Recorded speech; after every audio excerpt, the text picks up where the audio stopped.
What's up guys, welcome back to video. आज हम देखने वाले हैं भारत का वो योद्धा जिससे शेर भी कांपते थे, the Shivaji Maharaj history warrior, warriors of India. तो वीडियो का टाइटल ये है और शिवाजी महाराज के ऊपर वीडियो है पूरी। तो देखते हैं, अर्थ एडवेंचर्स इन हिंदी चैनल से है, तो उस वीडियो का लिंक डिस्क्रिप्शन में। चैनल पर नए हो तो प्लीज सब्सक्राइब, वीडियो कर दें लाइक 1 2 3 लेट्स गो।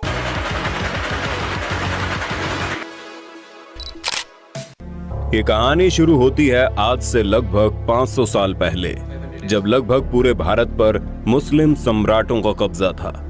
एक तरफ शाहजहां तो दूसरी तरफ आदिल शाह और दक्कन के सुल्तान अब्दुल कुतुब शाह। एक देश जहां पर हिंदुओं का घर था, वहां पर पूरी तरह से मुस्लिमों और पुर्तगालियों का कब्जा था। दक्कन के सुल्तान ने अपनी फौज में एक मराठा सेनापति नियुक्त किया था, जो बहुत ही निर्भीक और पराक्रमी था, जिसका नाम था शाहजी भोंसले। 19 फरवरी साल 1630 को शाहजी भोंसले के घर एक बच्चे का जन्म होता है। सभी लोग सोचते हैं अपने पिताजी की तरह ये बच्चा भी एक दिन मुस्लिम सुल्तान के फौज का सेनापति बनेगा, लेकिन नियति को कुछ और ही मंजूर था।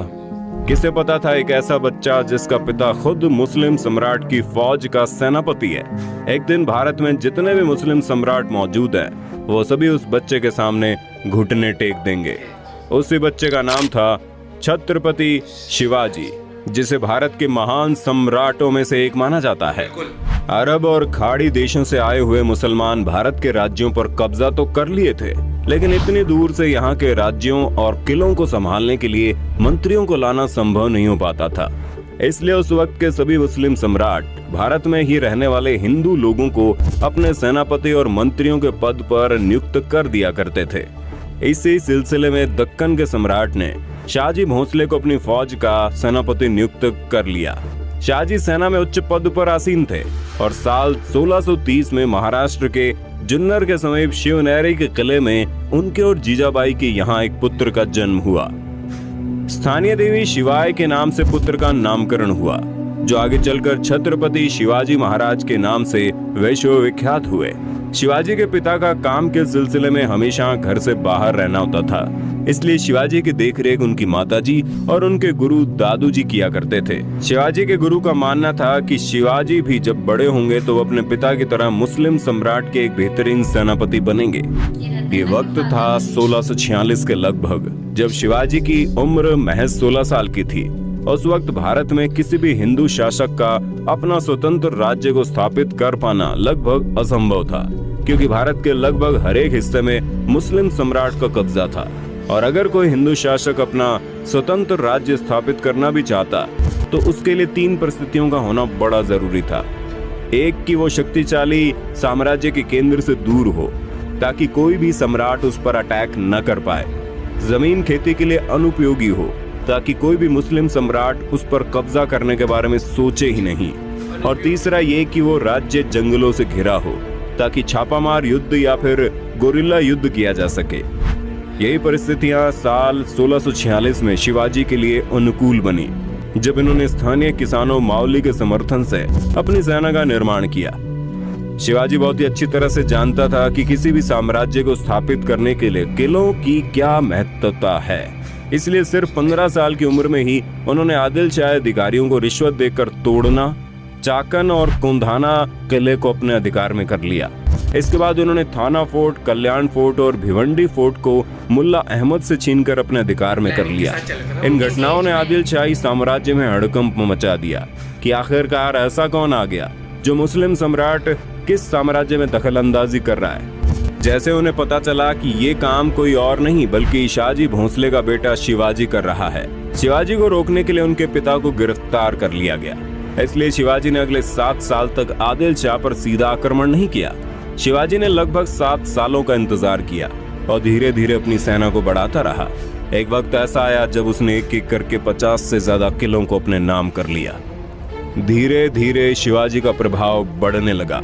अब लोगों को यह महसूस होने लगा था कि कोई तो ऐसा है जो मुस्लिम सम्राट को टक्कर देने वाला है।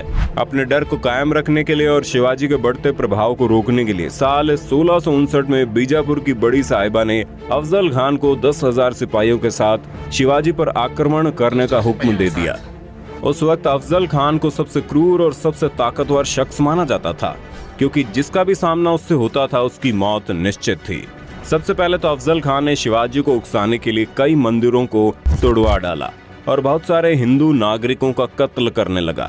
अफजल खान को इस बात का पता था कि शिवाजी बहुत ही चालाक है, इसलिए वो एक एक करके सभी किलों को अपने कब्जे में ले रहा है।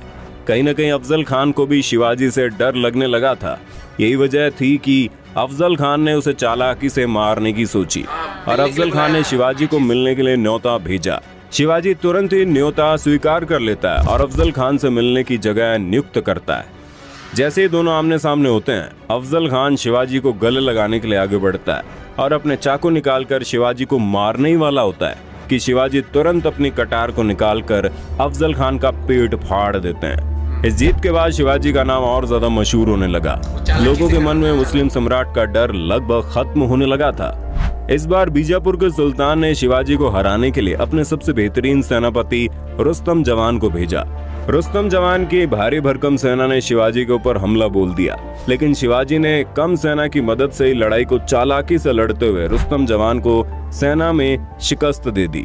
कुछ दिनों बाद आदिल शाह ने अपने सेनापति सिद्दी जोहार को भी भेज दिया। एक एक करके मुस्लिम सम्राटों ने शिवाजी को खत्म करने के लिए कई चालें चली, लेकिन उनमें से कोई भी कामयाब नहीं हो पाया और धीरे धीरे छत्रपति शिवाजी का राज्य विस्तार होता गया और उसकी सेना और भी ताकतवर होती चली गई। इसके बाद बीजापुर की बड़ी बेगम ने औरंगजेब से शिवाजी को पकड़ने के लिए विनती की। उसने अपने मामा शाहिस्ता खान को 1.5 लाख सैनिकों के साथ शिवाजी से युद्ध करने को भेजा।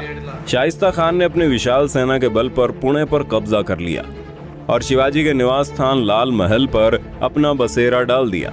शिवाजी ने चालाकी से अपने 400 सिपाहियों को साथ शादी के बारातियों के वेश में पुणे में प्रवेश कर लिया और रात के समय उन्होंने सीधे शाहिस्ता खान के ऊपर खतरनाक हमला बोल दिया। शाहिस्ता खान ने जैसे ही देखा उनका सामना छत्रपति शिवाजी से हो रहा है, वो डर के मारे खिड़की से कूदकर अपनी जान बचाकर भागने लगा, लेकिन शिवाजी की तलवार के खतरनाक वार से बच नहीं पाया। हालांकि शाहिस्ता खान जिंदा तो बच गया, लेकिन उसके हाथ की उंगलियां शिवाजी की तलवार से कट गई, जिसकी वजह से उसकी बहुत बेइज्जती हुई। अब तक शिवाजी का साम्राज्य विस्तार बेहद ज्यादा हो गया था और उसकी सेना लगातार हो रही जीत की वजह से बेहद जोश में थी। शिवाजी ने साल 1664 तक कई मुगल सल्तनत पर हमला करके उसको तहस नहस कर डाला, जिसके बाद साल 1664 में औरंगजेब आग बबूला होकर 60 वर्षीय राजपूत सेनानायक मिर्जा राजा जयसिंह को अपने 1.5 लाख सैनिकों के साथ शिवाजी से लड़ने के लिए भेजते हैं। इस युद्ध में शिवाजी की हार हुई और उसे अपने खजाने से ढेर सारा पैसा हार के हर जाने के रूप में देना पड़ा। उन्हें अपने 9 वर्ष के पुत्र संभाजी के साथ आगरा जाना पड़ा। शिवाजी को नियंत्रित रखने के लिए पहले यह तय हुआ कि उन्हें मुगल दरबार में कोई पद दिया जाए, लेकिन औरंगजेब ने फैसले को बदलकर शिवाजी को घर में कैद करने का आदेश दे दिया। औरंगजेब नहीं जानता था कि यह गलती आगे चलकर बहुत महंगी पड़ेगी। शिवाजी ने पहले बीमारी का बहाना बनाया और अपने स्वास्थ्य को ठीक करने के आशीर्वाद के लिए साधु संतों और फकीरों को रोजाना मिठाई और उपहार भेजने की इच्छा जताई। एक दिन वो खुद श्रमिक के भेष में सामान के डब्बे में संभाजी को छुपाकर बाहर निकाला।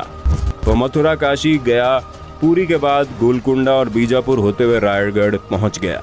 साल 1670 तक शिवाजी ने कई लड़ाइयां लड़ते हुए 4 महीनों के भीतर अपने राज्य का बड़ा हिस्सा मुगलों से वापस स्वतंत्र करा लिया। 1671 से 1674 तक औरंगजेब ने भरसक प्रयास किया कि कैसे भी करके शिवाजी को अपने अधीन कर लिया जाए, लेकिन वह ऐसा करने में पूरी तरह से असफल रहा। अपने उत्तम योद्धाओं जैसे दाऊद खान और मोहब्बत खान को शिवाजी से लड़ने के लिए भेजा, लेकिन सबको मुंह की खानी पड़ी।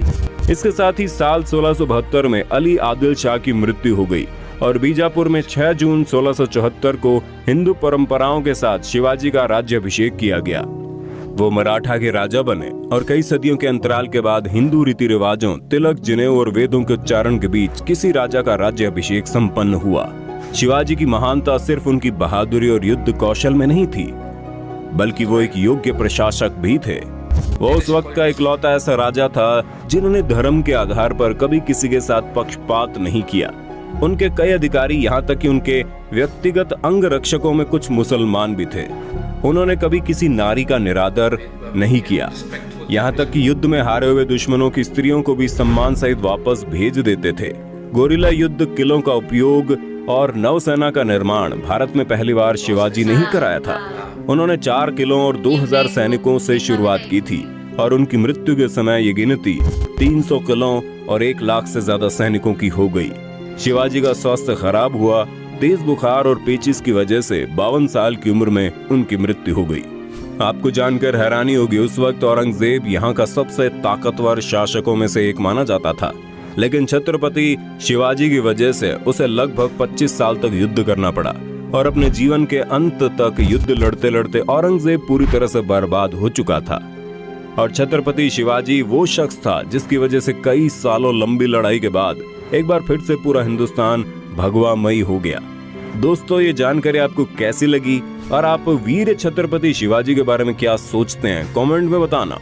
वीडियो अच्छी लगी तो लाइक कीजिए, चैनल बहुत अच्छी वीडियो लगी। पहली बात तो मैं कहूंगा जितने भी जो भी लीडरशिप क्वालिटीज आप डेवलप करना चाहते हैं, वो चीज ये होती है कि उसमें सिर्फ ये नहीं होता कि लोगों की सिर्फ सहायता, उसमें आपको चतुराई भी होनी चाहिए।